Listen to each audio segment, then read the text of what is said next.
Nanti kamu akan difoto dari semua arah, dalam pakaian lengkap pun maupun tanpa pakaian.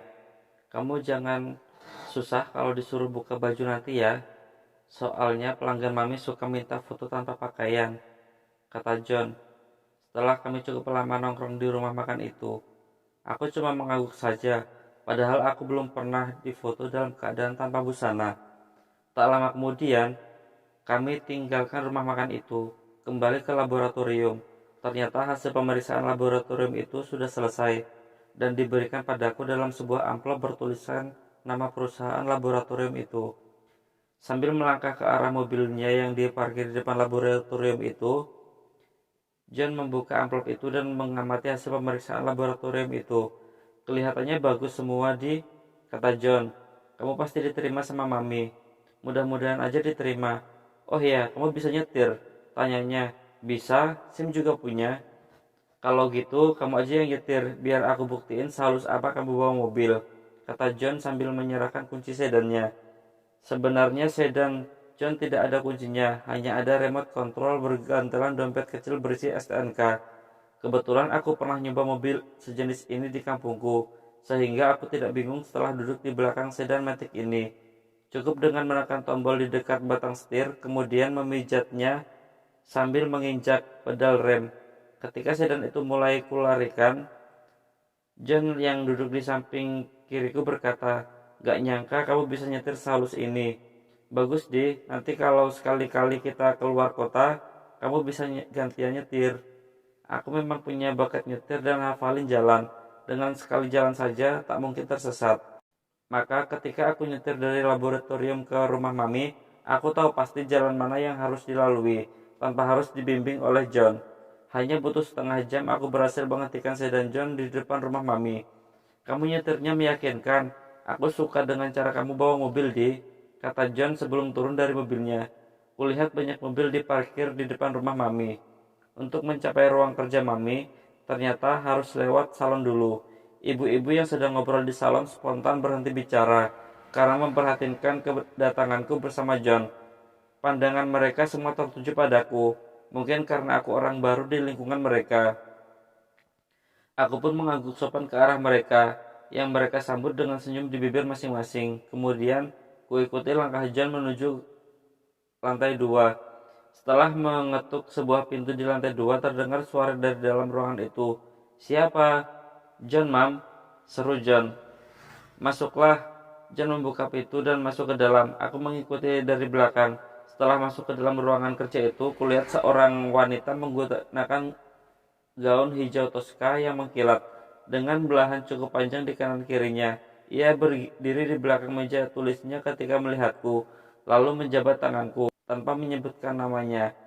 Lalu ia duduk lagi sambil menoleh ke arah John. "Mami, ini calon yang saya sebutkan tempo hari lalu," kata John. Wanita setengah baya yang dipanggil Mami itu mengangguk. "Siapa namanya?" "Namanya Eddie," saut John. "Baguslah pakai nama Eddie," kata Mami. "Iya, ini hasil pemeriksaan laboratorium, Mam," kata John sambil menyerahkan amplop dari laboratorium itu. Mami membuka amplop itu, lalu mengeluarkan selembar kertas berisi hasil pemeriksaan laboratorium. Ia memperlihatkan hasil pemeriksaan itu dengan seksama. Mami mengangguk-angguk lalu menoleh ke arah John yang berdiri sambil di sampingku. "Bagus semua hasilnya," kata Mami. "Tinggalkan saja Eddie di sini. Kamu ada janji dengan Bu Nina, kan?" "Betul." John mengangguk. "Saya tinggalkan Eddie ya, Mam." Mami mengangguk. John menepuk bahuku sambil berkata, "Aku pergi dulu ya." "Iya," sautku. Setelah John keluar, Mami mengunci pintu keluar lalu kembali ke kursi ala direktur yang bisa berputar itu.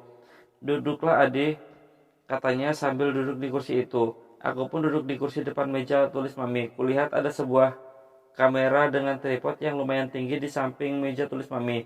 Ada satu set sofa putih di belakang kananku. Ada pintu lain yang tertutup, entah ruangan apa di belakang pintu itu. "Umurmu berapa?" tanya Mami.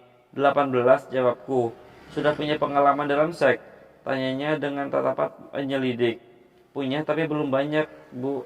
Mam, dengan perempuan nakal?" "Bukan, saya belum pernah menyentuh pelacur, Mam."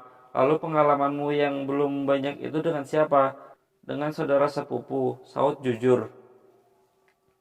Mami mengangguk-angguk sambil tersenyum. Kamu kamu benar-benar berniat untuk menjadi gigolo? Iya, saya berniat. Apa yang mendorongmu ingin menjadi gigolo? Pertama, karena saya butuh uang. Kedua, karena ingin mencari pengalaman sebanyak mungkin dalam soal seks. Sebenarnya kamu lebih tampan daripada John. Kurasa kamu bakal banyak penggemar nanti. Tapi kamu harus berlatih untuk memuaskan birahi perempuan yang rata-rata di atas 30 tahun sampai 50 tahunan. Saya siap, Mam. Coba kamu berdiri dan perlihatkan milikmu seperti apa, suruh Mami. Sesuai dengan petunjuk John, aku tak boleh menolak pada apapun yang Mami perintahkan. Kuturunkan resleting celana jeansku, lalu kuturunkan celana jeans dengan celana dalamku sampai paha.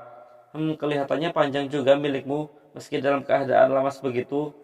Coba berdirinya di sini, kata Mami sambil menunjuk sebelah kanan meja tulisnya. Aku pun melangkah ke sebelah kanan meja tulis Mami sambil memegang milikku yang masih lemas ini. Mami memutar kursinya jadi menghadap kepadaku dan memegang kejatananku sambil meremasnya perlahan.